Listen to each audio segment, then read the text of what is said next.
ஒரு ஊர்ல ஒரு பெரிய நாற்காலி இருந்துச்சு.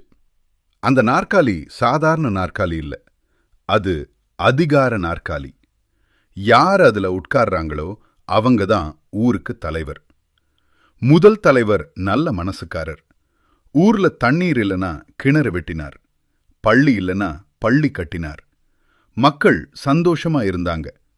ஆனா சில ஆண்டுகளுக்கு பிறகு வேற ஒருத்தர் அந்த நாற்காலியில உட்கார்ந்தார். அவருக்கு நாற்காலி ரொம்ப பிடிச்சது. ஆனா மக்கள் கொஞ்சம் கூட பிடிக்கலை. அவர் தினமும் நாற்காலியை தூசி துடைப்பார். அதை பளபளப்பா வைத்திருப்பார். ஆனா ஊர்ல மக்கள் தண்ணீர் இல்லாம திண்டாடினாங்க. ஒரு நாள் ஒரு பையன் கேட்டான், அண்ணா, இந்த நாற்காலி மக்களுக்கா இல்ல உங்கக்கா? அந்த கேள்வி ஊர்ல முழுக்க பரவிச்சு. அடுத்த தேர்தல் வந்துச்சு. மக்கள் நாற்காலியை மாற்றினாங்க. அப்போதான் அந்த ஊருக்கு புரிஞ்சது, நாற்காலி முக்கியமில்லை, அதில் உட்காரும் மனசுதான் முக்கியம்.